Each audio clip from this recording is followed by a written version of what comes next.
Muchas gracias a todas y a todos quienes nos siguen en este programa. Estamos construyendo los comités de defensa de la Cuarta Transformación. Y en este momento tan polémico para la Cuarta Transformación, qué lujo tener un invitado como el camarada, el compañero Gerardo Fernández Noroña, compañero de una y mil batallas. Mucho gusto y muchas gracias por aceptar la invitación, Gerardo. No, hombre, Flavio, muchas gracias.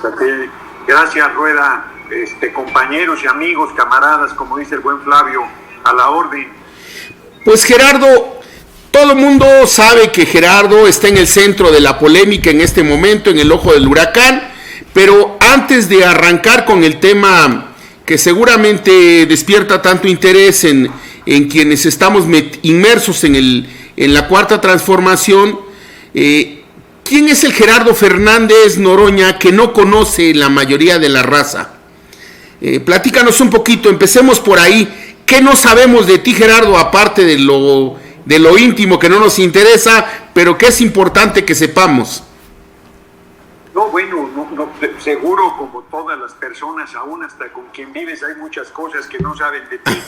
pero yo creo que hay mucha gente que no sabe que yo soy un hombre de origen humilde, que crecí con mi abuela materna, que era una india náhuatl que tenía tercero de primaria, que ella no fue a la universidad, su marido tampoco, que murió con delirium tremens muy joven porque era muy alcohólico, por la parte materna. Por la parte paterna solo conocía a mi abuela paterna también. Mis padres tampoco fueron a la universidad, yo fui el primero que fui. Entonces soy un hombre que vengo del corazón del pueblo, y que gracias a las escuelas públicas y gracias al esfuerzo de mi familia, pues yo pude acceder a la universidad y tener otras oportunidades en un tiempo donde estudiar sí te cambiaba la vida. No sé, yo creo que ahora también, en el sentido de que te da herramientas, pero antes inclusive te daba movilidad social, te abría otra perspectiva económica. Eso es lo que yo rescataría de inicio. Bien, Gerardo, tú has sido una gente comprometida siempre en una visión de izquierda, con muchas iniciativas, con una vida intensa en esta perspectiva. A mí me gustaría, como un entorno nada más, como dice Flavio, antes de entrarle al tema que ahorita es polémica. Es el tema. ¿Tú cómo ves, cómo visualizas, en qué perspectiva consideras que debiéramos de avanzar más allá de lo inmediato, pero como una visión histórica de largo plazo, de mediano y largo plazo, en la construcción de la Cuarta Transformación? Yo creo que hace falta un partido de izquierda, un partido del movimiento que sea de izquierda. Yo creo que no existe en este momento. Me parece que, perdón, un segundo, porque me agarraron aquí haciendo un trámite.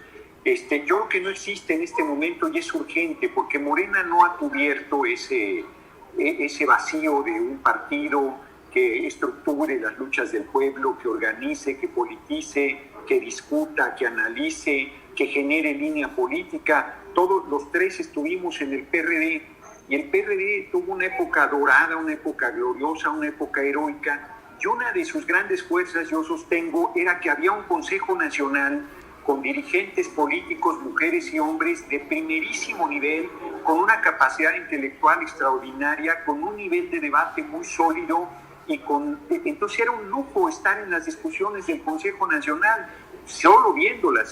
Además, si eras actor de las discusiones, olvídate, tu nivel de politización, de manejo de la oratoria, de manejo de los recursos, era un nivel de enseñanza práctica muy poderoso. Todo eso está desaparecido, no hay una herramienta de organización y de lucha de la gente, y Morena, con la crisis que tiene, entraremos a esa parte, se ve difícil que pueda cubrir esa expectativa. El PT podría convertirse en una segunda fuerza electoral y hasta en la principal fuerza electoral por la coyuntura que se está presentando, pero tendría que abrirse muchísimo, tendría que depurarse en serio, tendría que democratizarse, esto es, tendría que hacer una profunda transformación que yo no sé si sus dirigentes y sus cuadros estén en capacidad y en disposición de realizarla. Yo creo que hay un gran vacío ahí y que es parte de lo que nos trae batallando, porque no hay en este momento, dirán misa, pero el PRD era un partido de izquierda, era un referente, era un instrumento de lucha, era un instrumento de organización, era un instrumento de politización, el más grande electoralmente que hubo en el país, y nadie ha sustituido el vacío que la virtual desaparición del PRD ha generado. Esa es mi percepción. Gerardo, tú eres un estudioso, perdón Rueda, yo quisiera tomar el hilo que trae Gerardo para plantearle a él que es un estudioso de la teoría política, él que conoce el análisis de revueltas, que hace revueltas de la izquierda mexicana, él que ha leído, a Gerardo que ha leído a Bobbio, que ha leído a Bovero, a los teóricos, a los filósofos de la escuela de Turín, para ubicar el momento en el que nos encontramos. Hay una crisis del sistema de partidos, Gerardo. O sea, Morena fue el gran comité de campaña de Andrés Manuel López Obrador. El gran comité de campaña. Morena fue la plataforma política. El PT no es un partido consolidado. Va a quedar muy poco del PRI después de la crisis de Lozoya. Va a quedar nada del PAN después del escándalo de García Luna. Va a quedar muy poco de los partidos después de los videoescándalos que supongo que vamos a ver los mexicanos. Entonces, ¿cómo refundar el sistema electoral mexicano con partidos en crisis, con un ejecutivo tan fuerte como el que tenemos en estos momentos y con una sociedad tan ávida de participar en la vida política? ¿Cómo entrarle cómo refundar un nuevo sistema de partidos y un nuevo sistema de competencia electoral? Yo creo que ahí está la clave, Gerardo. Yo creo que tienes razón con algún matiz. Efectivamente, la irrupción de esta revolución sin violencia, que es la cuarta transformación, el triunfo electoral del compañero presidente López Obrador, despedazó el sistema de partidos. Lo hizo polvo, porque con un no partido, con una articulación pragmática desde la derecha hasta la izquierda, que es Morena, obtuvo el triunfo electoral, pero al no ser un partido, pues allá hay un vacío. Los dos partidos tradicionales de la derecha, ya los dos, el PRI y el PAN, en una crisis brutal en el hoyo y cavando, ¿no? Sobre todo con el escándalo de corrupción de Odebrecht, como bien lo comentas.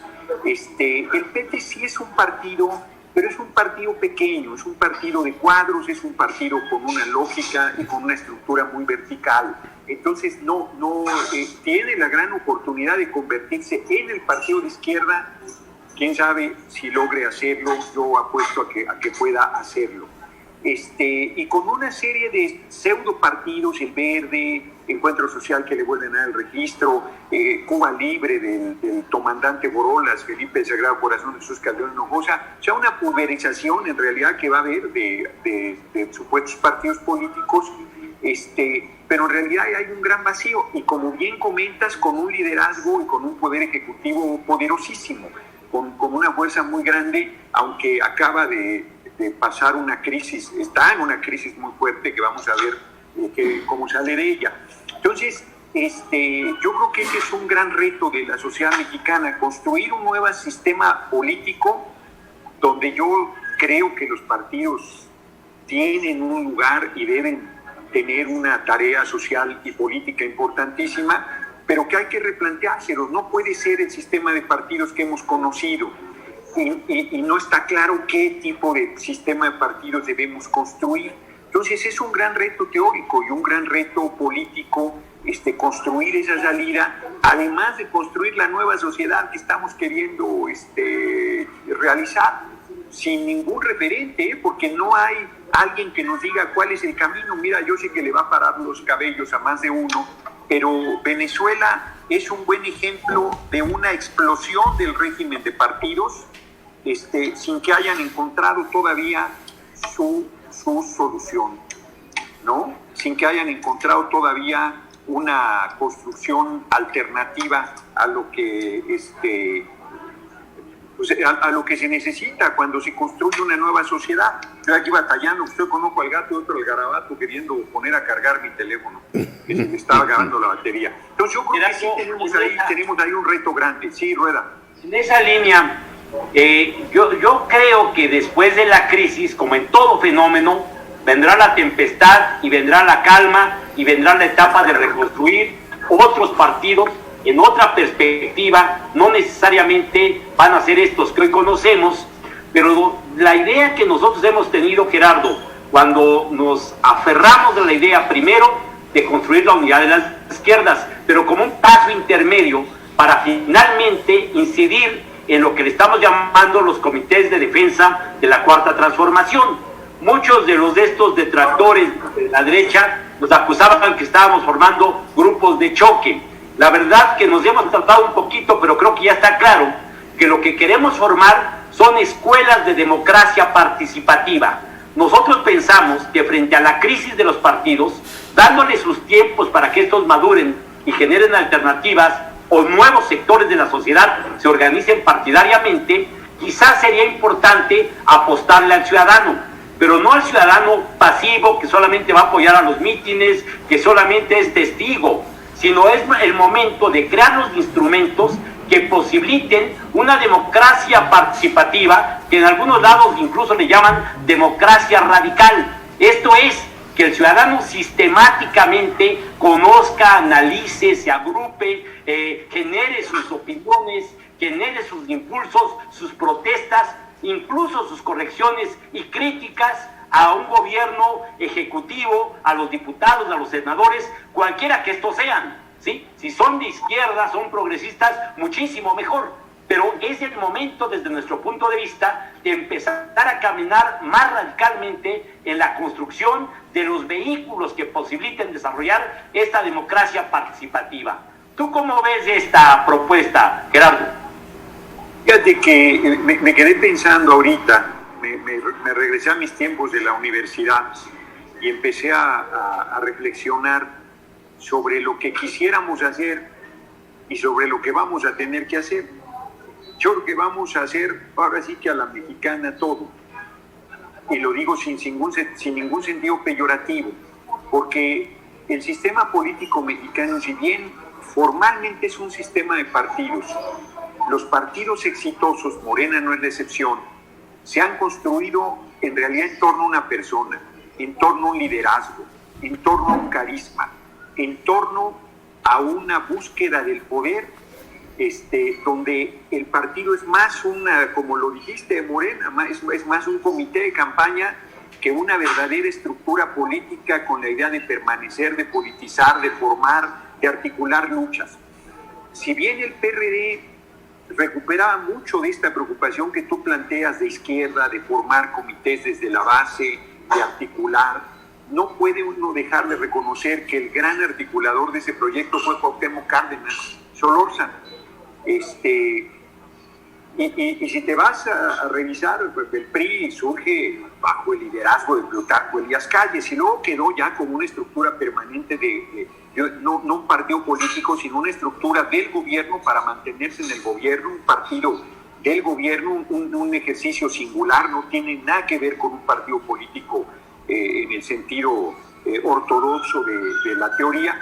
Y Acción Nacional, pues sí surge como un partido, pero también en torno a una figura, y queda marginal hasta que con las concertaciones con Salinas toma una presencia y la posibilidad de llegar al poder en el 2000 como sucedió. Entonces yo creo que nosotros vamos a tener que ir por una parte híbrida, con un liderazgo que no será el del compañero presidente, porque él ya está en la presidencia, ¿no?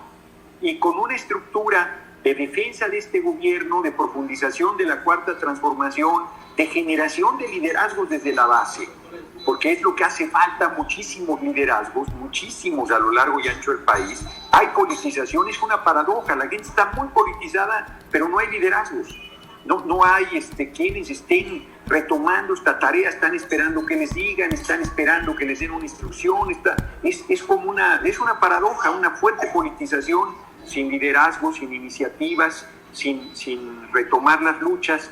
Entonces, yo creo que vamos a tener que ir a la par, construyendo en las dos vías esa estructura política tan necesaria desde la izquierda para el país, desde cualquier posición, pero para nosotros desde la izquierda. Y perdón, Rueda, adelante. No, tú, Flavio, por favor. En esta perspectiva, Gerardo, la sociedad, ¿no te parece que está harta de los partidos?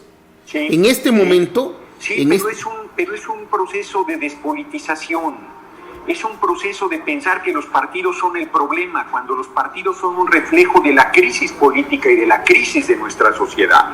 A ver, tú ves, llega mucha gente a Morena de las que está harta y luego empieza a reproducir las mismas prácticas. El tema al que todavía no hemos entrado es un ejemplo clarísimo. Les dan línea y toman una decisión política desastrosa, fatal, veneno puro para el movimiento, de apoyar al PRI para la mesa directiva de la Cámara de Diputados, al más puro estilo de sí, señor presidente, lo que usted diga, señor presidente, usted no se equivoca, señor presidente. No, así baja la línea y esa es una locura. Lo que queremos destruir lo seguimos reinventando, replanteando, utilizando, porque no hay, pues no se ha construido esa estructura nueva donde sean ciudadanos y ciudadanas libres, con decisión propia, con politización, con principios, con claridad de que se debe actuar en base a sus principios. Quienes hacemos política, ninguno de nosotros, tenemos muchos años en la política, como para asustarnos por el pragmatismo, que a la ciudadanía de entrada sí le genera mucha resistencia, no entiende cosas en esa línea, pero más allá del pragmatismo, sí se requiere que el proceso de politización recupere las herramientas clásicas como son los partidos políticos. O sea, porque sí estamos hartos de los partidos, estamos hartos de la política, estamos hartos de los pluris, estamos hartos del fuero. No se está entendiendo nada. Los partidos son necesarios, la representación proporcional es necesaria, el fuero es necesario. Pues en todo caso, si vas a construir otra forma de organización política, tiene que ser producto de un nivel de claridad y de conciencia y de organización y de lucha, y no producto de la despolitización y de la descalificación facilona de esto no sirve, porque no sirve, pero no planteas qué va a sustituir a eso que no sirve. Pero yo recurro al Noroña teórico para preguntarle al Noroña teórico, ¿no hay nada fuera de los partidos? ¿No puede haber vías por fuera de los partidos? ¿No podemos inventar nada fuera de los partidos? ¿Dentro de los partidos todo y fuera nada? ¿O acaso? No, yo creo que sí a lo mejor podríamos soñar con una sociedad sin partidos, de organización propia y politización muy fuerte, que generara niveles pero radicales de democratización y de participación popular, pero en ese tránsito pues tienes que sepultar este régimen y construir el sistema político nuevo. Se puede sin los partidos. Tal vez yo de entrada no he sido un hombre de partido en el sentido de que hice toda mi vida política en partido, buena parte de mi vida la hice en la lucha social, y entonces yo aborrezco las burocracias, el autoritarismo, la verticalidad, el pragmatismo, que en realidad es no principios, todo eso lo alucino. Pero también teniendo la experiencia partidaria, sí veo el vacío terrible y el daño enorme que hace que no haya una herramienta como el partido que te da una estructura nacional de organización, de principios, de programa, de claridad, de coincidencia, de identidad y de discusión. Ese vacío, ¿cómo lo cubre? Si se va generando desde la base con asambleas democráticas, esas se dan sobre todo en procesos de lucha, en procesos revolucionarios, pero cuando esa efervescencia pasa, la gente pues se cansa de la asamblea, se cansa de la participación. Bueno, tú tuviste la experiencia de la APU. Mantener una experiencia así permanentemente, yo creo que es imposible. Ojalá pudiera haber una experiencia permanente de una sociedad hiperpolitizada que estuviera todo el tiempo en la discusión, en el análisis, en la lucha, en la actividad, en el compromiso, pero no sé si es posible, e inclusive no sé si eso es lo que eso es lo que queramos como forma de vida. Gerardo, nosotros en este programa, como te decíamos, hemos puesto el énfasis en la construcción de los componentes de defensa de la 4 transformación, que tiene que ver mucho con la democracia participativa. Vamos a abrir muy pronto, en menos de 8 días, 4 o 5 programas especiales para reflexionar respecto a la 4ª transformación y los mecanismos para su construcción con todos los problemas que en la vida real se presentan. Seguramente, si tú lo aceptas, vas a ser uno de nuestros invitados también en esta línea de trabajo y de comunicación.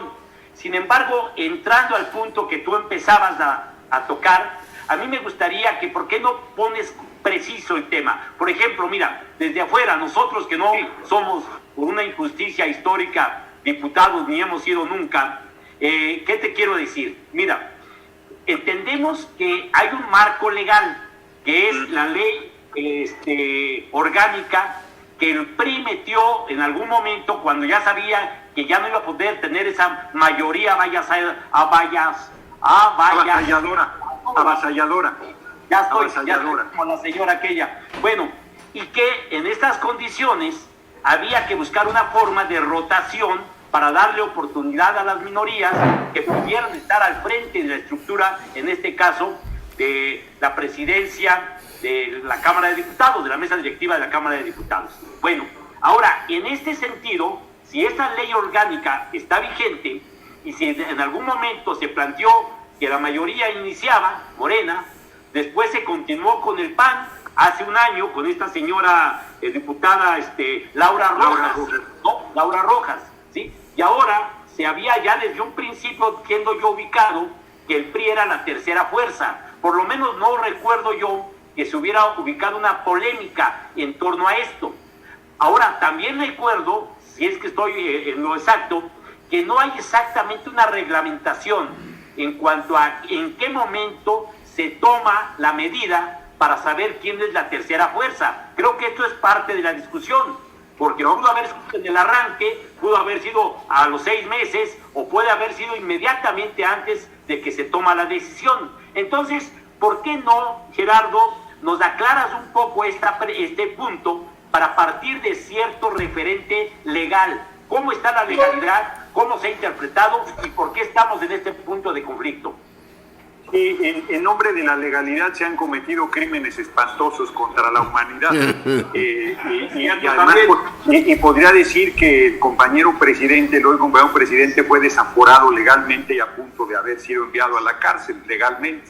Y en 2006 y en 2012 le hicieron fraude electoral y lo despojaron de la presidencia legalmente, y puedo seguir una larga lista. Pero legalmente nosotros, el PT, teníamos derecho a la presidencia de la mesa directiva. La ley viene no del PRI, sino viene justo del fraude electoral de 2006, cuando se roba la presidencia de Calderón. El PRI y el PAN deciden dividirse la Cámara mitad y mitad, y el PRD, que era casi un tercio, les dice: óiganme, pues cabrones, yo también quiero. Y entonces les toca un año. Fue cuando le tocó a Ruth Zabaleta, con aquella polémica durísima que hubo también en torno a mi persona, porque ella reconoció a Calderón con tal de acceder a la presidencia de la mesa directiva. Y así ha quedado: el primer año la primera fuerza, el segundo la segunda, y el tercero, valga lo obvio, ¿no? Pero en los últimos días de agosto, dice la ley que el 28 de agosto del primer año es el plazo máximo para decir quiénes son tus diputados y diputadas. O sea que la ley reconoce que hay siempre reacomodo de diputados y diputadas. Y luego cada año, antes de la elección de la mesa directiva, y permanentemente tiene todo legislador el derecho de cambiarse de bancada en cualquier momento. Nosotros preguntamos en qué momento se cerraba este tema. Nosotros planteamos que era el 28 de agosto, y ellos nos dijeron que el 31 de agosto, antes de las 5 de la tarde, que iniciaba la sesión para elegir la mesa directiva. Para que quede claro, quien tuviera más diputados antes de las 5 de la tarde del 31 de agosto de 2020, como tercera fuerza, esa debería presentar la propuesta. El 28 de agosto, nosotros teníamos un diputado más que el PRI, uno más que el PRI. Y esa noche tuvimos una cena, Morena, PT, Verde y Encuentro Social. Y ahí en la discusión había un diputado de Morena que se había venido con nosotros, y yo me comprometí con Mario Delgado a regresarle el diputado para que no perdiera la Junta de Coordinación Política, y quedamos empatados el PRI en igual número de diputados, 47 y 47. Hasta aquí vamos bien. El 31 nosotros teníamos 5 expedientes todos de diputados de Morena, para acreditar y demostrar que éramos la tercera fuerza electoral y que nos correspondía la mesa directiva. Vuelvo atrás, antes de llegar a este punto, otra vez hago una aparente digresión, un paréntesis que no lo es. En 2015 Morena era la tercera fuerza y le correspondía una vicepresidencia. Y le pasaron diputados al Verde, el PRI y Encuentro Social para tener más diputados que Morena y despojar a Morena de esa tercera vicepresidencia. Fue legal, una maniobra, pero fue legal. Vuelvo a la actualidad. Teníamos un diputado más, pero todos eran de Morena. Entonces decidimos no registrar a ningún diputado para que no perdiera la Junta de Coordinación Política Morena. O sea, la cuidamos todo el tiempo. En cambio, el PRI, de último momento, 4 diputados del PRD se pasan a su bancada para romper el empate que había. Y ya se regresaron, se hubieran regresado a los 15 minutos, pero como tuvieron que quedarse 2 días, ahí se quedaron. Dentro de ellos el hermano de Jesús Ortega. Hacen una maniobra, se burlan de todo mundo y votan por ellos porque dicen que es la legalidad. Se están haciendo los locos, están queriendo justificar un error estratégico gravísimo que es votar por el PRI, que la gente lo repudia y los tiene en el basurero de historia, diciendo que lo hicieron apegado a la legalidad. ¿Cómo va a ser apegado a la legalidad que en tu cara te estén brincando diputados solo para simular que son tercera fuerza? Y tú lo validas de todos modos. La noche del 31 de agosto la gente de Morena se sostuvo firme y no pasó la propuesta del PRI.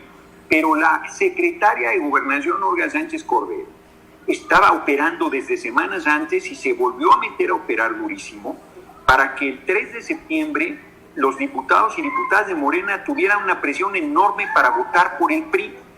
Previo a esa sesión, todos los partidos sabían que el 3 de septiembre se iba a votar nuevamente la propuesta del PRI, menos el PT. Nos enteramos a la medianoche, nos enteramos por la prensa inclusive, por una nota del Universal, que decía que se había reunido Mario Delgado, René Juárez Cisneros, coordinador de Morena y del PRI respectivamente, y Olga Sánchez Cordero.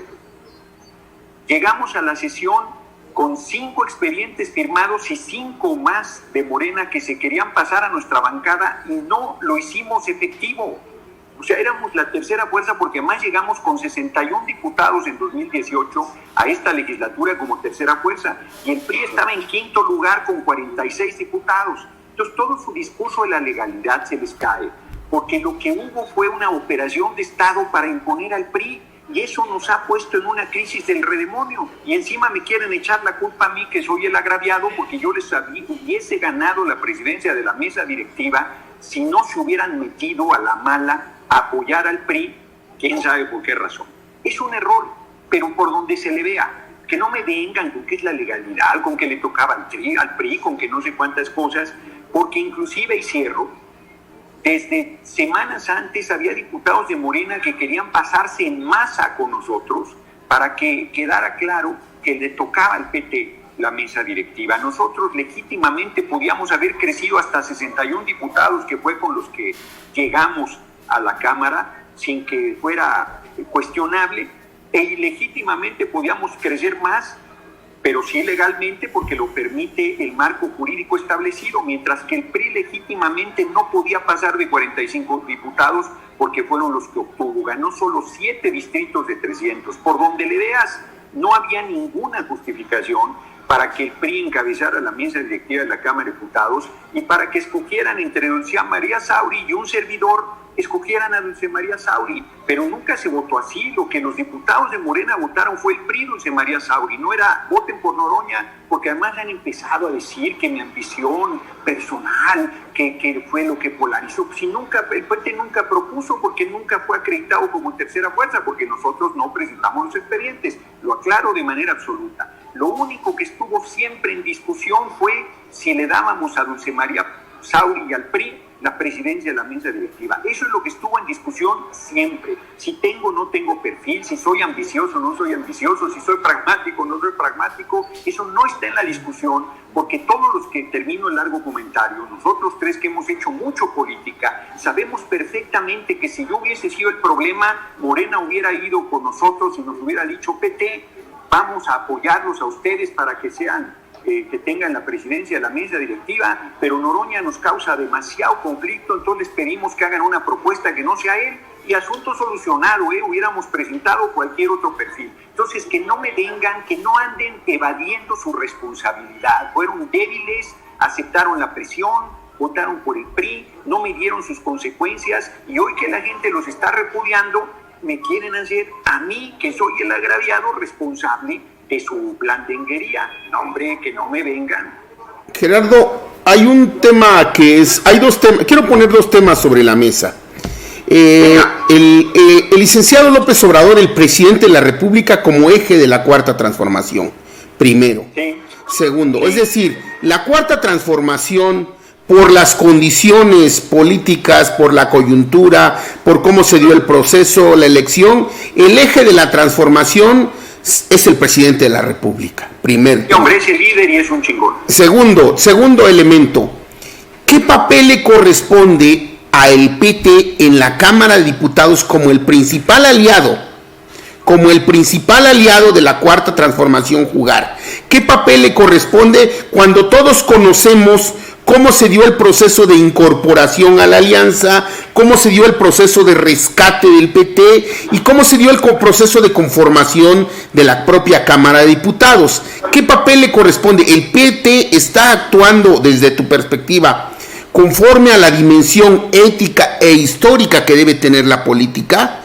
Más allá del pragmatismo que... Por eso pregunto, quisiera que me... No manchen, o sea... El PRD le presta 4 diputados al PRI, ya se volvieron a regresar al PRD y votan por ellos y dicen que es ético y que es político y que es legal. No la chinguen y no se vayan por las ramas a decir que nosotros somos los pragmáticos y que optamos sin ética. Por favor, hombre. A ver, el compañero presidente hace un discurso el lunes 31 de agosto diciendo: no a las maniobras. Estoy en absoluto desacuerdo con las maniobras y todavía me parecería el colmo que hagan una serie de acomodos para que determinado personaje llegue al cargo y luego me echen la culpa a mí y salga 8 columnas en el Reforma. Pues eso es lo que hicieron, pero lo hicieron en favor de Dulce María Sauri. No le saquen la vuelta a lo que pasó. A ver, cuando digo que la secretaria de Gobernación se metió a operar en favor de Dulce María Sauri, estoy diciendo algo que todo el mundo sabe. ¿Por qué lo hicieron? ¿De qué ética me hablan? ¿De qué ética me hablan? ¿De qué principios me hablan? ¿De qué pragmatismo que hay que criticar me hablan? No. O sea, no, el PT, Gerardo. PT no solo... A ver, no, espérenme tantito. El PT no es aliado. No somos sus aliados. Somos sus compañeros. Eso es. Hemos jugado la vida con el compañero presidente y lo seguiremos haciendo. Y vamos a apoyar a nuestro gobierno. Y no somos ambiciosos vulgares y la presidencia de la Cámara pueden hacerla rollito y entregarse en la Dulce María Sauri, como lo hicieron. Ese no es el tema. El tema es por qué se le entregaron.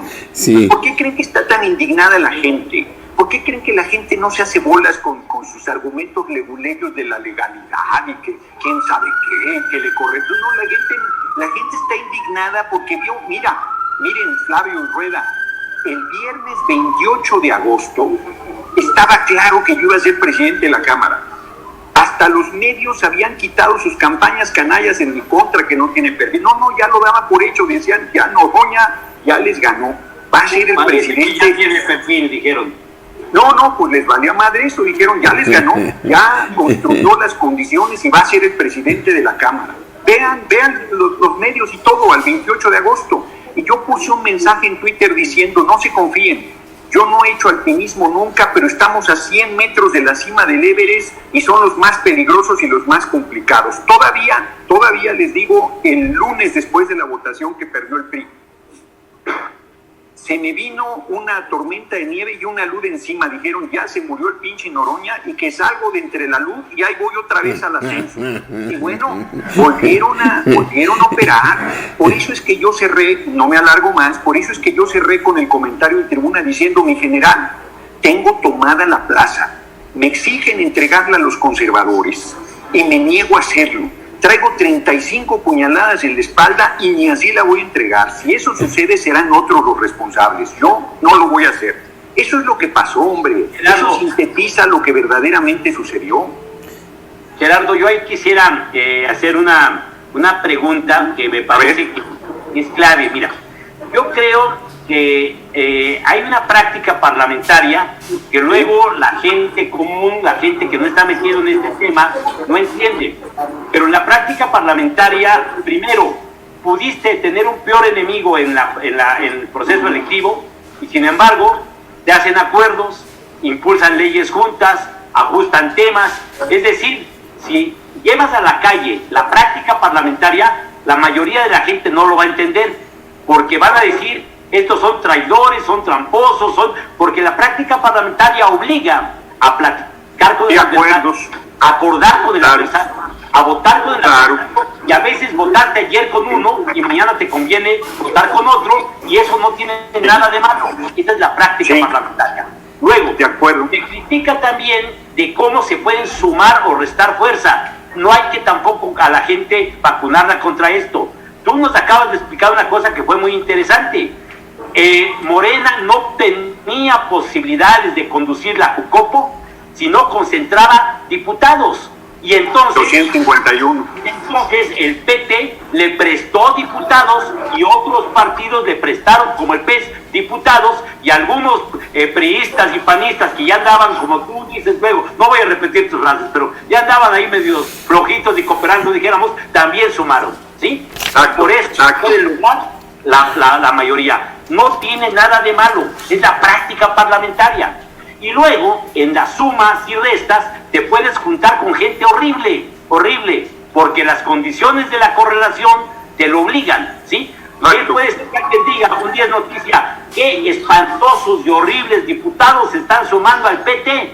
Y al otro día, qué horribles y espantosos diputados se fueron a sumar al PRI. Es la práctica parlamentaria. No se vale hacer campaña descalificando a unos y a otros, porque esa es lo que en la práctica se tiene que hacer para ir generando condiciones de avanzar en una perspectiva. Yo por eso digo que yo rechazo cualquier descalificación que quiere involucrar a la gente en una visión sin el proceso educativo que lleva simplemente a crear fantasmones y a crear elementos de confrontación.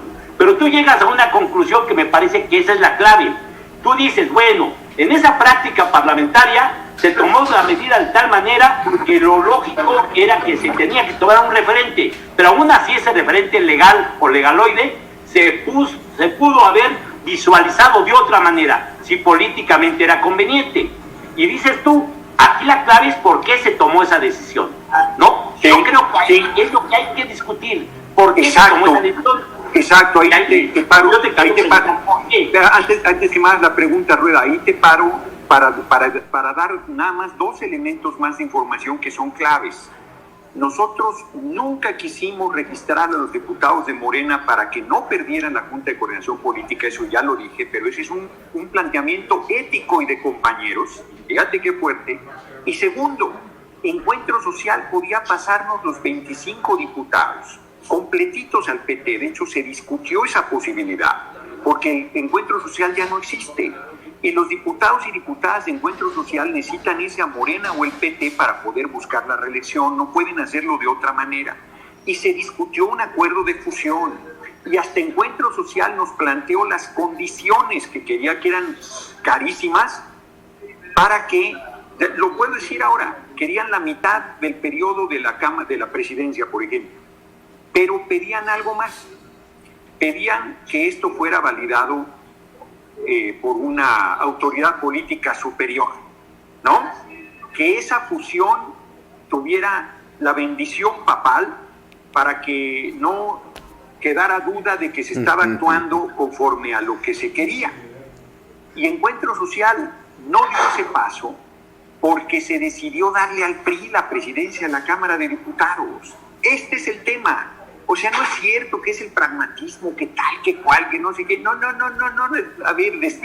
A ver, el compañero presidente decidió darle la presidencia del PRI a la Cámara de Diputados. Eso es de lo que estamos hablando, para no andarnos por la rama. Hay un veto, es de lo que estamos... Gerardo, ¿hay un veto a Gerardo Fernández Noroña? No, yo creo que es la pregunta que estaba haciendo Rueda. ¿Por qué el PRI? ¿Cuál es la razón? No la vemos. No, yo no la veo, yo creo que se equivocó. Yo creo que es un cálculo político, yo creo que es un error estratégico gravísimo. Creo que se le olvidó que estaban en el basurero de la historia, que son la mafia del poder, que los hemos combatido por décadas, que mientras todos nosotros lo apoyábamos, aquellos le hacían fraude y lo apuñalaban. Yo creo que se le olvidó todo. Yo creo que el poder lo obnubiló. Yo creo que está en una posición que es lo que tenemos que erradicar, de que todo el mundo le dice, sí, señor presidente, lo que usted quiera, señor presidente, cuando usted quiera, señor presidente, y entonces ya no hay ni una voz crítica que le diga, compañero, a ver tantito, esta decisión, ¿por qué? Este paso que se va a dar, sí se están midiendo las implicaciones que tiene. O sea, pues te va a decir, claro que sí, no, a ver, tiene esta implicación, tiene esta. Yo creo que nunca midieron que los iba a meter a una crisis del tamaño que los está metiendo. ¿Tú crees? Se dan cuenta el fenómeno popular que se ha generado en torno a mi persona.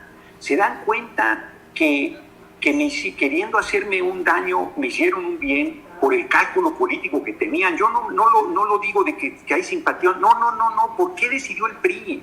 ¿Por qué decidió el PRI, Dulce María Sauri, en vez de un compañero probado, comprometido, honesto, perdón que yo lo diga, está a los ojos de todo el mundo? Esa es la indignación de la gente, porque dice, pero ¿cómo quien se la ha jugado contigo te lo madreas por el PRI? Pero ¿qué pasa ahí? Por eso es tan fuerte el enojo de la gente, y por eso es tan casi rabiosa la campaña contra compañeros y compañeras de Morena que votaron en favor del PRI. Porque no es un tema de que no se entiende el pragmático. La gente tan lo entiende que cuando se sumaron, no han querido ustedes decir los nombres, se los agradezco, cuando se sumaron Mauricio Toledo y Héctor Serrano, había gente del pueblo que decía, dirán misa, Noroña debe llegar a la presidencia. Ese pragmatismo se entiende porque no hay ningún acuerdo inconfesable, lo importante es que el movimiento mantenga la presidencia de la Cámara de Diputados. O sea que el pueblo estaba más claro de la estrategia que debíamos seguir que el general máximo del movimiento. De eso es de lo que estamos hablando. Si me permites, ahí quisiera yo hacerla como a veces sirve mucho. Sí, discrepar, pues, didácticos, sí. Hacerla de abogado del diablo. Viene. Se tomó una mala decisión porque yo creo se decidió apoyar al PRI. ¿Y cuál es la explicación? ¿Por qué se tomó esa mala decisión?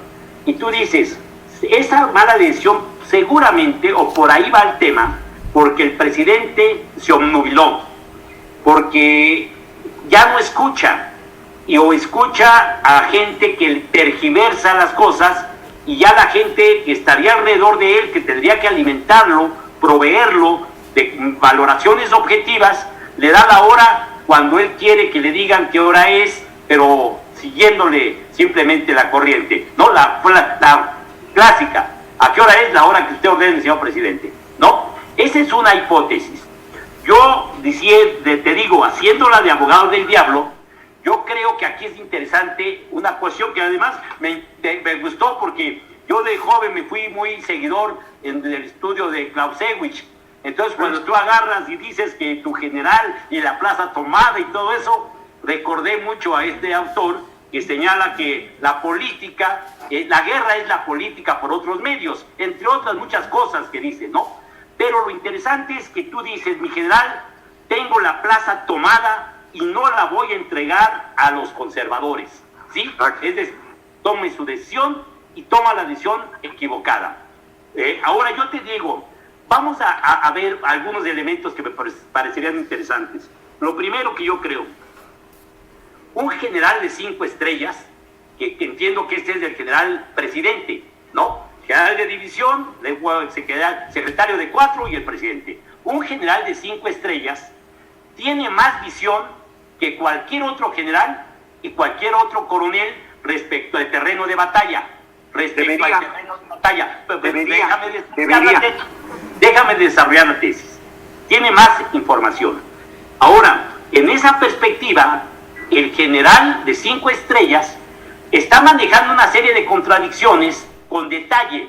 Tú y yo los podemos conocer, sabemos que existen, pero él tiene los detalles que no tienes ni tú ni yo. Bueno, yo menos que tú, ¿no? Porque tú eres un general de 2 estrellas, ¿no? Nosotros ni a sargento llegamos, cabrón. Pero en esa lógica, ¿qué es lo que pasa? Que él sabe cómo se están moviendo las contradicciones de los Estados Unidos, sabe la bronca de Donald Trump, sí o no, sabe el asunto de cómo se están moviendo posibles contradicciones con los demócratas, conoces el tema de las alianzas en distintos planos, en lo social, pero sobre todo otra cuestión muy importante, empresarial. Hay mucha gente que se ha preguntado, ¿y por qué Baileres? ¿Y por qué Slim? ¿Y por qué Salinas Pliego? ¿Y por qué Olegario Vázquez? ¿Y por qué Germán Larrea? Tú no tienes detalles de cómo se dio esa alianza, cómo se construye, hasta dónde llega y hasta dónde influye, ¿no? Sí, ¿no? y eso no les parece pragmatismo majadero, eso les parece alta política. Bueno, y de alguna manera tú sabes que alta política o pragmatismo, que son calificativos, es una realidad que la política nos señala que se tiene que jugar en esos roles cuando no tienes la correlación de fuerza que te permita a ti limpiar absolutamente todo y partir de algo nuevo. Eso es una realidad. Bueno, en esas perspectivas, yo digo, la política se parece mucho a un juego de ajedrez.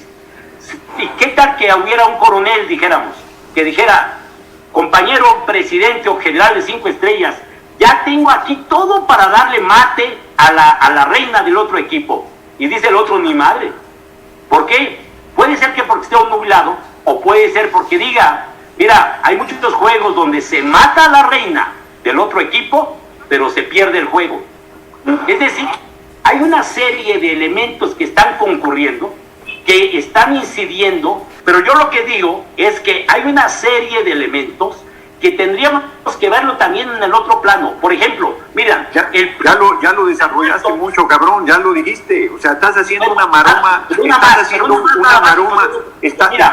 una maroma mortal para llegar a la conclusión. Usted no se equivoca, señor presidente. El PRI está muerto y sepultado, nada más falta echarlo al ojero. O la otra, incluso en la Cámara de Senadores, el PRI ha tenido un comportamiento distinto al del PAN, porque estamos tan con Morena.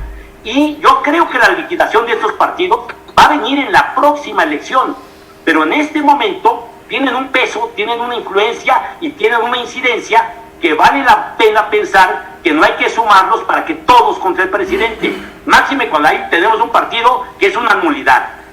¿Tú cómo ves este otro discurso? ¿Tú lo descalificas? Pues no es que lo descalifique, Rueda, es que es muy sencillo. Primero, máximo general debería tener la mayor visión, generalmente tiene más información que cualquiera, tiene el mando, pero es un ser humano y se puede equivocar, ¿no? Sí, también. Y tan se equivoca que pierden batallas, porque algún general pierde la batalla y otro lo gana, ¿no? Y ambos tenían la visión general y todo, y y el reconocimiento, y uno de los dos se equivocó. Segundo, pongamos que todo lo que dices es así y que la decisión políticamente es correcta porque él cree que el PRI le sirve más vivo que muerto y que por lo tanto le da aire artificial porque sus gobernadores no están sumados al bloque opositor, porque le ayuda a la gobernabilidad, porque es importante mantener fragmentada la oposición y todas las cosas que me quieras plantear. El pequeño problema es que si su pueblo y su ejército no entienden la decisión y piensan que esa decisión es contraria a la lucha que estamos dando y piensan que está ayudando al enemigo en contra de la propia lucha que estamos dando, entonces por más razón que tenga ese general, su decisión es equivocada, porque tiene que quedar clara su intención. No puede ser que sea el único que tiene claro lo que hay que hacer y todos los demás estemos ciegos y además tengamos que confiar ciegamente en que va a hacer las cosas bien, porque es Dios sobre la tierra y no se equivoca. No, a mí me parece que se equivocó en serio. Hay filas de gente firmando para que se vaya a la cárcel los expresidentes y regresen lo robado. Está el escándalo de Brecha, todo lo que da. Si el PRI tuviera un poquito de prudencia, ni siquiera hubiera buscado la presidencia de la Cámara de Diputados, se hubiera buscado que le ayudaran de otra manera que no fuera esa. Sacrifican a un compañero y aliados que han sido leales hasta la médula porque lo apoyaron en el 2006, en el 2006, en el 2012 y en el 2018. El único partido que lo apoyó en sus 4 campañas electorales. Y además con todo el pueblo pensando que lo que se debe hacer es, bueno, con casi todo el pueblo o con una mayoría del pueblo pensando que sí tiene los méritos Noroña, que sí lo merece, que es un compañero que lo va a apoyar y a defender desde esa posición y que debe estar ahí. Bueno, pues aunque tuviera la razón, acabó no teniéndola, porque su jugada le reventó en la cara. Y fue tan maquiavélico que no lo entendió ni Maquiavelo, ¿no? Entonces, pues está mal, es un error por donde se le vea. Y me parece además, fíjate, todavía ayer sale a decir, yo quiero mucho a los compañeros del PT, pero actúen con ética. No se hace un amor. Cuando el PRD le pasó 4 y se regresaron, cabrón, y eso no le merece ni el menor comentario. Y a nosotros nos habla de que actuemos con ética cuando tú mismo planteas, acaba de salir Toledo de la Secretaría de Medio Ambiente y se queda Víctor Romo en la oficina de la presidencia, que es el compañero Romo, ya lo has visto en todas las luchas de la izquierda por la transformación de este país. No me espanta. A mí no me espanta el pragmatismo, hombre, ¿no? Ni creo que ha hecho bien. Hasta antes de esta decisión, el compañero presidente, además yo lo veía asombrado, crece y crece y crece y crece, y yo decía, qué extraordinario, qué talento, qué olfato político, qué cabrón está. Y yo hoy digo que se equivocó no porque me haya agraviado a mí, porque mira, pues aunque me haya agraviado, estoy hecho un monstruo, cabrón, o sea, me hizo un bien. Estoy en lo personal, políticamente, estoy en mejor posición que si me hubieran dejado que les ganara la presidencia de la Cámara de Diputados. Gerardo. En plano no hay, o sea, el agravio se convirtió en un beneficio para mí. No estoy hablando desde el hígado, no estoy hablando desde la amargura, al contrario, estoy hablando desde la preocupación que el movimiento está roto, que trae una crisis, que debemos reconstruir la unidad. Y para reconstruirla eso pasa porque reconozcamos que metimos la pata, porque si además ahora se me quiere a mí, como se está pretendiendo, ayer yo ni me enteré de nada, pero se está pretendiendo lincharme diciendo que yo soy el responsable de lo que está pasando. Ahora sí que les cuento un chiste rápido, a un tipo a la cantina y pide un tequila sencillo y se lo sirven doble. Pues se lo toma y luego otro tequila sencillo, por favor, y se lo vuelven a servir doble. Y dice, oiga, pues si llevo 2 rondas pidiendo tequila sencillo y me lo sirven doble, es que aquí todo es al revés. Ahora resulta que el que voy a ir a chingar a mi madre soy yo. Así estamos, más o menos, así estamos en esa condición, ¿no? Entonces, ahora sí que yo no he hecho nada, ¿no? Y yo soy el responsable de la crisis. No, háganse cargo, ustedes generaron esa crisis por error o por una visión superior que nadie entendemos y tienen que explicárnosla para que podamos cohesionarnos de nuevo y salir adelante. Gerardo, perdón, Rueda, estamos casi cerrando el programa. Bien. Estamos casi cerrando el programa. Ya tenemos tu visión integral acerca de lo que está sucediendo en la Cámara de Diputados. Pero, ¿qué tiene que suceder desde tu perspectiva para ir cerrando esto? ¿Qué tiene que suceder en la calle? ¿Qué tiene que suceder en la Cámara de Senadores y Diputados? ¿Qué tiene que suceder en los partidos desde tu perspectiva para que haya una real cuarta transformación, Gerardo? ¿Y qué tenemos? Qué buena pregunta, Flavio. Todas han sido muy buenas. Agradezco mucho el ejercicio. A mí mismo me permite no solo comunicar, sino clarificarme cosas. Pero, ¿qué hacer? Ese es el gran problema. Porque fíjate, si estuviéramos en la política tradicional, pues lo único que tendríamos que hacer es sentarnos, Morena, PT, PES y Verde, decir, pues ya a lo hecho pecho, démosle vuelta a la hoja y vámonos para adelante. Todo mundo se come sus agravios y es más importante la transformación y démosle. Como dice Rueda, en las cosas parlamentarias estas situaciones suceden y vámonos, ¿no? Pero el problema es que no se resuelve popularmente porque el pueblo se metió como nunca en la elección de la mesa directiva y está que echa lumbre. Y entonces, si aunque tú te pongas de acuerdo acá arriba, no transita hacia abajo, si la gente no hace suyo esa decisión, ese procesamiento, si no se entiende lo que estamos haciendo, se va a profundizar la división y la crisis.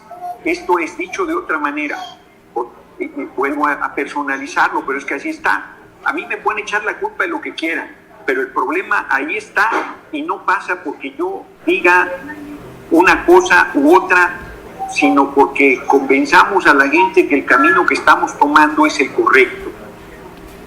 ¿Cuál es el camino correcto? Yo estoy cierto que es la unidad, yo estoy cierto que es el restablecer en la coalición legislativa Juntos Haremos Historia, yo estoy cierto que es ir a recabar las firmas para buscar el juicio de los expresidentes, aunque ahora la gente dirá con desconfianza, ¿y de verdad lo van a hacer? Estoy cierto que tenemos que ganar la elección de 2021, pero hay un sector que hoy, mañana puede decir otra cosa, pero hoy aquí ahora está diciendo yo por Morena no voy a votar por el PT porque no aguanto lo que hicieron, ¿no? Entonces, con todos esos factores tenemos que encontrar una salida. Yo estoy claro de qué es la unidad, ganar, estoy claro de los objetivos políticos, pero no está tan claro cómo lo vamos a hacer. Por lo pronto, yo le dije a Alberto Anaya, Alberto, si hacemos las cosas mal vamos a ser la segunda fuerza política y si no nos apendejamos vamos a ser la primera. Yo creo que de ese tamaño es la crisis que se generó ayer y por lo tanto no tiene una explicación simplona. Y no es un asunto de oportunismo, sino de oportunidad y de tratar de rescatar por donde mejores condiciones hay esta gran fuerza que es electoral, que es el pueblo impulsando la revolución sin violencia, que es la cuarta transformación. Si Morena puede levantarse y recuperar la confianza, qué bueno, y si es la primera fuerza electoral, no es ese el problema es cómo logramos que esto no haga que el electorado que nos ha apoyado no nos apoye, que se vaya de las urnas, que diga, no, vale madre, no tiene sentido dar la mayoría. Bueno, una conclusión muy simple. La gente dice, pues si son bien pendejos, les damos la mayoría y no saben ocuparla. Los otros, si estuvieran de mayoría, ya los hubieran hecho pinole, ¿no? Y estos allá andan que la ley, que el buen corazón, que somos diferentes, que no sé qué. Y claro que somos diferentes, pero para volver a los términos de la guerra, el que perdona pierde. Entonces, la gente sí está muy indignada porque siente que nos estamos quedando cortos en el resultado y en el rendimiento. Ellos con su voto casi liquidan al viejo régimen de partido y a la vieja clase política corrupta y caduca. Y nosotros andamos aquí con blandenguerías, hombre. Yo creo que por ahí va el asunto, pero no acaba de estar claro, porque ahorita estamos todavía en el fragor de la batalla, o por lo menos todavía, o en el mejor de los casos, haciendo el recuento de muertos y heridos y levantando el campo de batalla, pero todavía no está claro cómo vamos a enderezar el rumbo, ¿no? Gerardo, yo también, ya cerrando, quisiera hacerte quizás ya mi última pregunta. Primero quiero hacer un compromiso contigo, a ver si lo aceptas, respecto a las firmas. Fíjate que tú fuiste pionero en empezar a sacar las firmas, pero nosotros en la Unidad de las Izquierdas decidimos correr el proceso legalmente y entonces recibimos tanto los formatos como la autorización para levantar las firmas y estamos convencidos en que el 15 de septiembre entregaremos 2 millones de firmas, por lo menos. Tú, como llamaste por fuera, también genera un poquito de confusión. Yo quisiera que hoy mismo, mañana, si tú me lo permites, pudiéramos grabar tú con nosotros un llamado a que la gente firme en los formatos oficiales para tener mucho más impacto y que el peso de nuestra firma cuente. Eso es una invitación, Gerardo. Sí, de acuerdo, nada más con un planteamiento. Yo creo que están cometiendo un error, aunque lograran la hazaña de los 2 millones de firmas, cometen el error de renunciar a una campaña de 6 meses o 7 meses de firmas por todo el país, aunque esas firmas no vayan a sustentar el proceso legal. No, podemos seguir, mira, cumplimos con los 2 millones y seguimos sacando firmas. Está bien, si siguen recabando firmas me parece muy bien. Y el otro riesgo que hay es de que no se logren los 2 millones y digan, ahí está, no pudieron, que no sé qué, que quién sabe qué, cuando en realidad yo creo que el camino correcto era el que yo planteaba, el híbrido, que era poner las firmas de los diputados para garantizar. Por eso es que el compañero presidente se ha reservado el derecho de presentarlo, porque dice, si no alcanzan, yo la presento, ¿no? Es el seguro que hay para que la consulta se solicite sí o sí, pero creo que ese riesgo existía, que yo lo vea delicado, que nos acusen que en plena pandemia estamos promoviendo el contacto de la gente y de que renunciemos, pero está muy bien hacer la campaña de todos modos los meses por seguir. Entonces podemos explicar que mi visión es esta, pero que yo apoyo, por supuesto, el objetivo de que se alcancen con los formatos oficiales los 2 millones de firmas.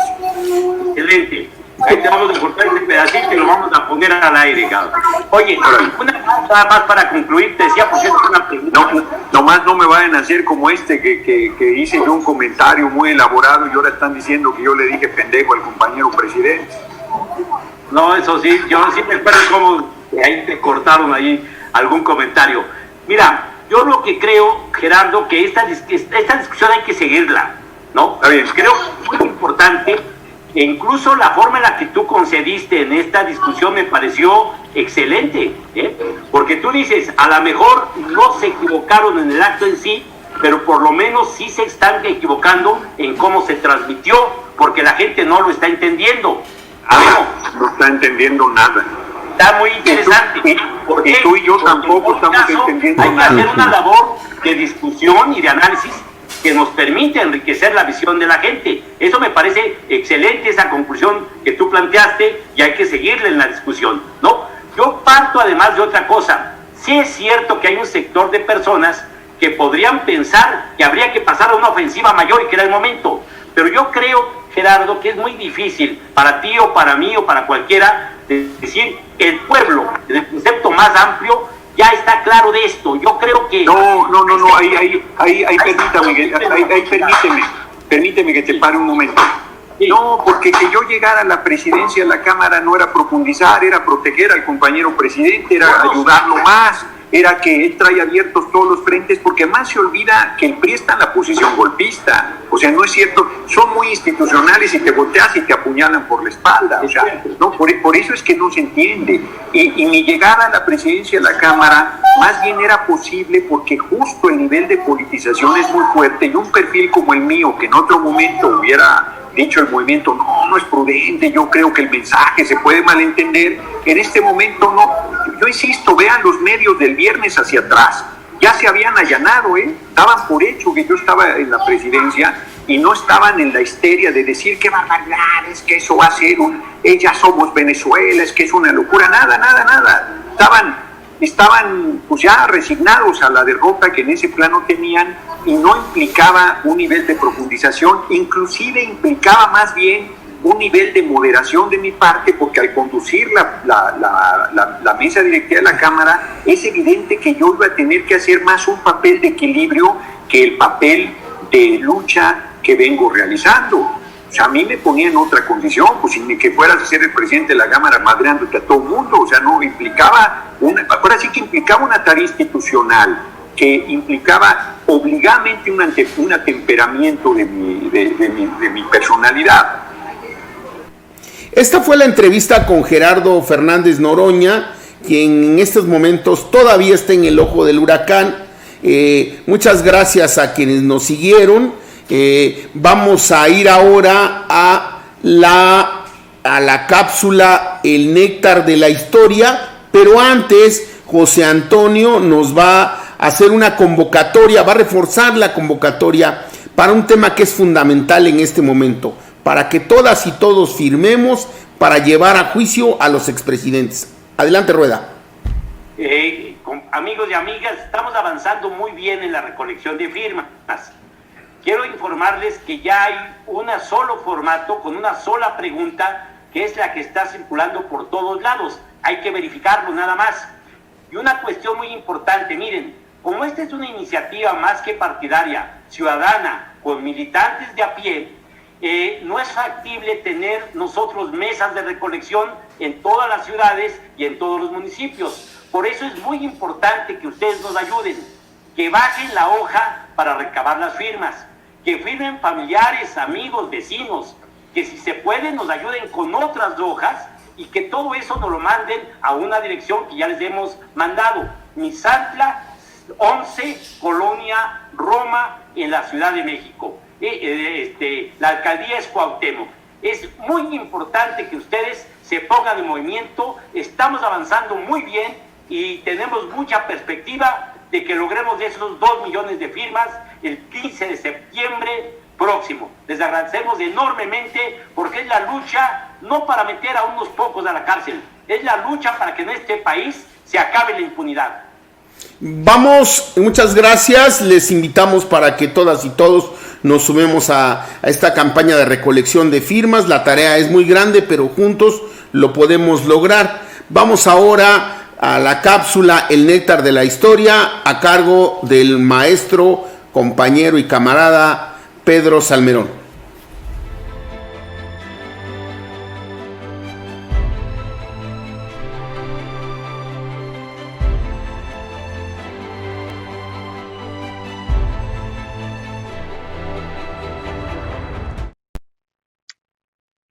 Hola, hoy les voy a contar una historia de un personaje del que quizá no han oído hablar, el general Tomás Urbina Reyes, llamado el León de Durango. Quizá no han oído hablar, pero seguramente lo han visto. Es el bigotón que está sentado al lado de Pancho Villa en la foto famosa de Villa en la falsa silla presidencial, porque no es la silla presidencial, la foto de Villa y Zapata juntos, el día en que la Revolución Popular llegó a su cumbre simbólica. A un lado de Villa está el general, el jefe, Zapata.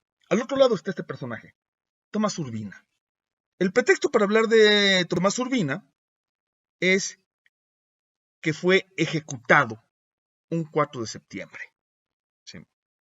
Un día como hoy, viernes, que estoy grabando esto para mañana, sábado 5. Urbina era el compadre de Pancho Villa, el que lo acompañó desde el principio, y sin embargo, Pancho Villa lo mandó matar ese 4 de septiembre.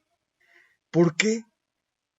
Porque así pasa luego en las revoluciones, en las derrotas.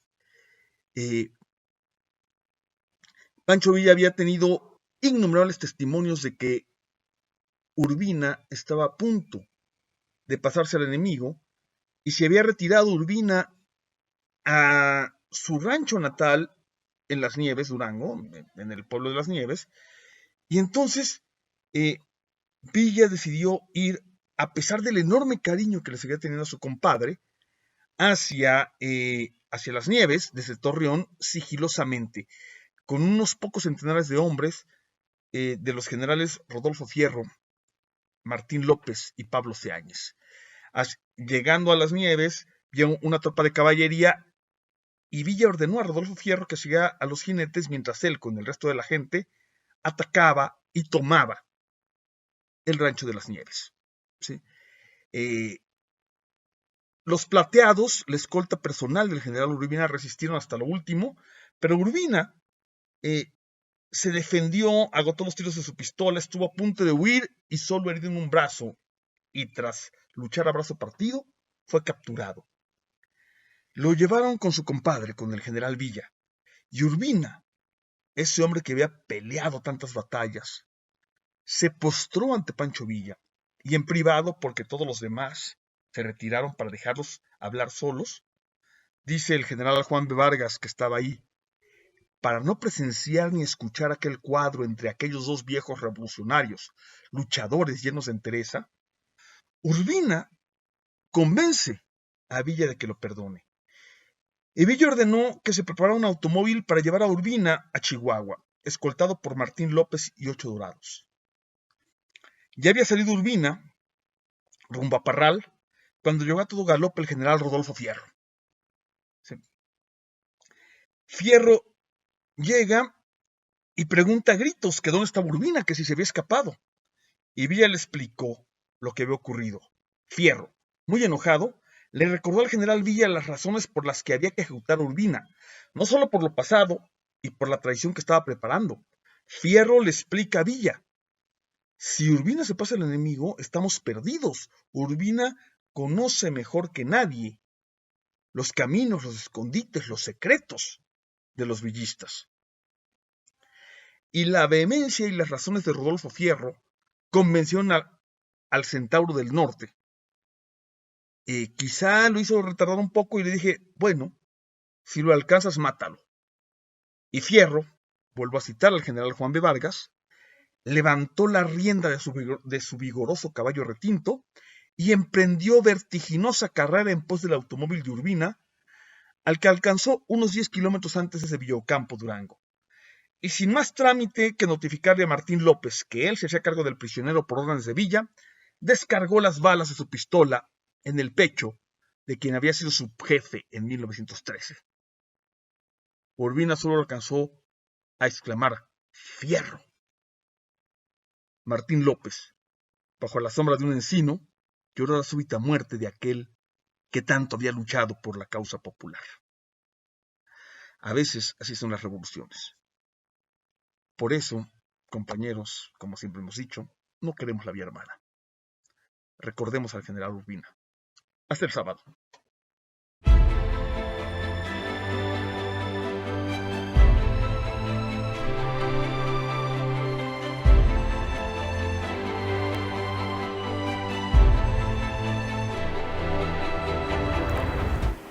Muchas gracias a todas y a todos quienes nos siguieron. Muchas gracias a todas y a todos quienes están a diario construyendo los comités de defensa de la Cuarta Transformación de Mérida, Ensenada, como el comercial, lo están haciendo a diario. Compañeras y compañeros, muchas gracias. José Antonio Rueda. Como dice el comercial, realmente de Tijuana a Yucatán, compañeros. ¿Sí? Les agradecemos mucho. Fue muy interesante la plática con Gerardo. Creo que hay muchas cosas que quedan pendientes, pero vamos a seguir en el punto, porque en lo que él tiene mucha razón es que no se comprende a fondo este tipo de fenómenos, y creo que qué mejor que continuar esta discusión, esta charla en este espacio, y los esperamos el próximo sábado a las 8 de la noche. Muchas gracias, buenas noches. Gracias.